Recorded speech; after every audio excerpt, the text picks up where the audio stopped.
A late summer outbreak of severe thunderstorms has left Kansas and Tennessee reeling after back-to-back evenings of powerful hailstorms shattered vehicles, damaged homes, and disrupted communities. With stones as large as baseballs in Kansas and tennis balls in Tennessee, the two events underscored just how quickly ordinary weather can escalate into destructive force, testing emergency crews and rattling residents across both states.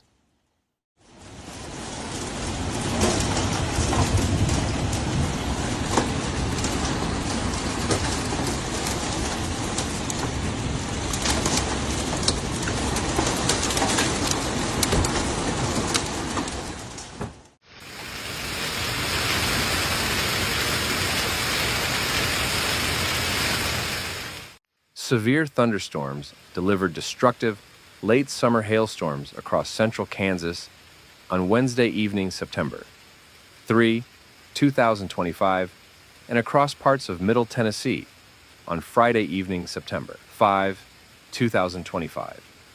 Verified reports from the National Weather Service and local broadcast outlets confirm that both states endured concentrated impacts to vehicles, homes, and infrastructure, with storm timing during evening hours compounding disruption. Yeah, I never seen this much hail ever.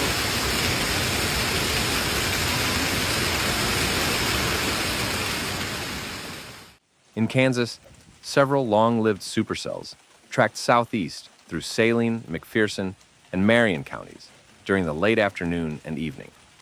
The National Weather Service office in Wichita collected dozens of storm reports from trained spotters, emergency managers, and the public. Large hail dominated the accounts, with measured stones ranging between 1 inch and 3 inches in diameter. The largest documented hailstone, 3 inches across, was reported at 6:09 p.m. CDT near Lost Springs in Marion County. A peak wind gust of 71 miles per hour was observed near Inman at 6:38 p.m.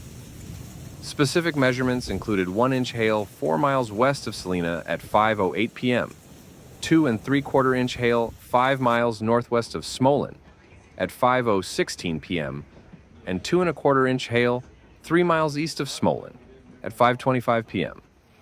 The rapid succession of reports indicates that the same storm maintained an intense rotating updraft as it moved east-southeast. Each of these entries is listed in the Wichita Preliminary Local Storm Report, which compiles both direct measurements and corroborated radar-based estimates. Oh my God. It's crazy.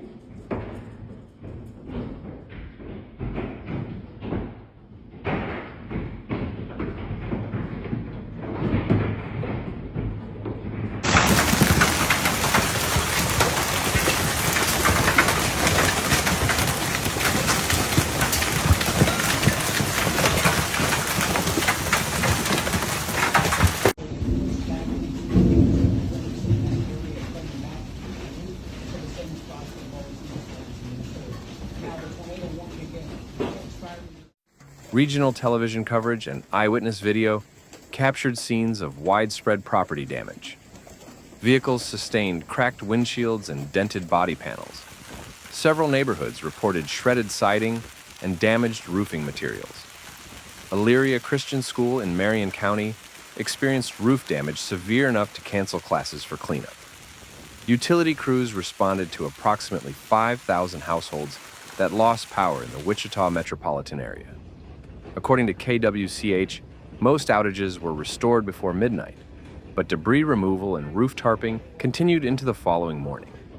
The meteorological environment over central Kansas was primed for hail-producing storms.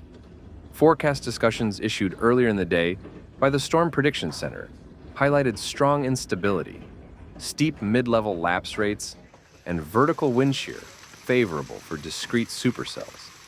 As storms matured, rotating updrafts lofted hailstones through sustained growth cycles, producing stones large enough to exceed golf ball and baseball size.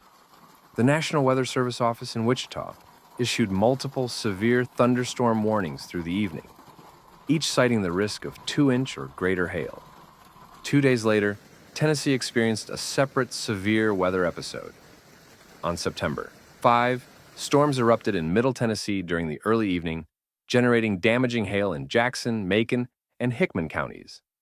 The National Weather Service office in Nashville, OHX, logged several confirmed hail reports, including the largest stone, estimated at 2.50 inches in diameter, near Whitleyville in Jackson County at 6:57 p.m. That report, based on a submitted photograph, was radar time estimated to match the strongest part of the storm. I said, that ain't good at all.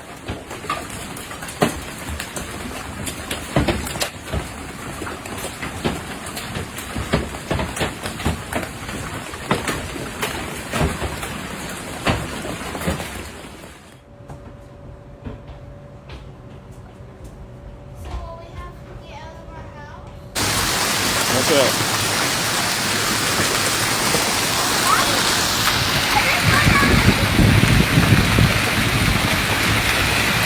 Oh, that hail is getting bigger. It's getting bigger now. Watch out, baby. Go in the house. Go in the house. Yo. Oh my God. Is it that in that car right there? Possibly. A lot of times you won't see it unless.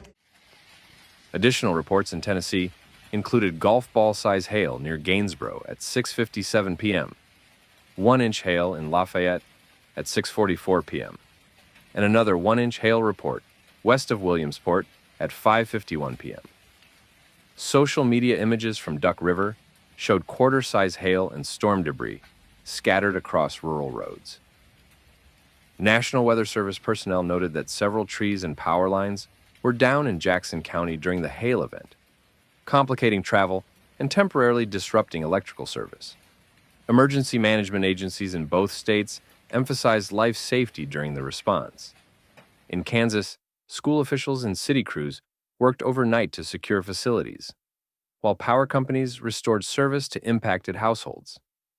In Tennessee, county officials coordinated with volunteer fire departments to remove downed limbs and reopen blocked roads. Despite the size of hail observed in both states, no fatalities directly attributable to the storms were reported. Injuries, if any, were not documented in preliminary government assessments.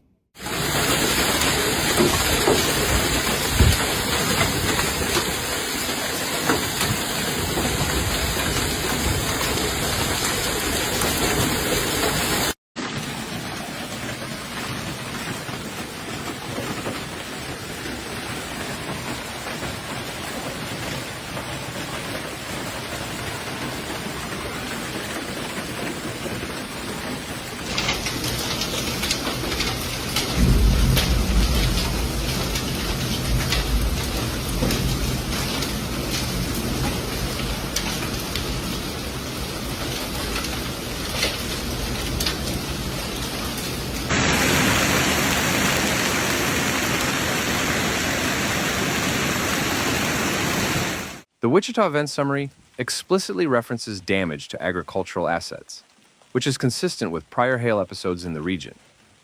Hailstones exceeding 2 inches can devastate standing crops, puncture greenhouse coverings, and bruise livestock. In Tennessee, the smaller scale but intense storm cores struck primarily residential and wooded areas, though reports of crop impacts may emerge as assessments continue. Economically, hailstorms of this magnitude can create millions of dollars in losses across multiple sectors. Homeowners face roof and siding replacement costs, drivers contend with dented and broken vehicles, and farmers may require federal or state disaster assistance. Insurance carriers typically increase adjuster deployment following storms of this severity. Property owners are advised to document damage thoroughly with photographs, preserve receipts for temporary repairs, and submit timely claims to expedite compensation. Meteorologists emphasize that both events occurred during peak evening travel, increasing the risk of vehicle damage and reducing the time available for residents to seek shelter. Severe thunderstorm warnings issued by the National Weather Service included explicit hail-size forecasts and urged people to move indoors and protect property. The rapid verification of reports from spotters and emergency officials highlights the critical role of real-time information sharing in warning dissemination. Residents recovering from damage are encouraged to use official channels for assistance. Local electric providers request that customers report outages directly, while county emergency management agencies provide updates on debris collection schedules and temporary aid. The National Weather Service continues to encourage the public to submit photographs and measurements of hailstones through official portals, which aid in verifying storm intensity. This report relies exclusively on verified information from the National Weather Service in Wichita and Nashville, the Storm Prediction Center, and regional coverage by KWCH. All details are based on preliminary storm reports, which remain subject to revision following final National Weather Service surveys and county-level damage assessments. Definitive summaries will be published once those evaluations conclude. As both states move into the heart of September, forecasters caution that severe weather season is not yet over. While tornado activity tends to draw the most attention, these back-to-back hailstorms serve as a reminder that large hail can rival wind and flooding in destructive potential. Officials in Kansas and Tennessee are expected to release updated assessments in the coming weeks. But for many residents, the memories of shattered glass, battered rooftops, and pounding ice will linger far longer than the cleanup itself.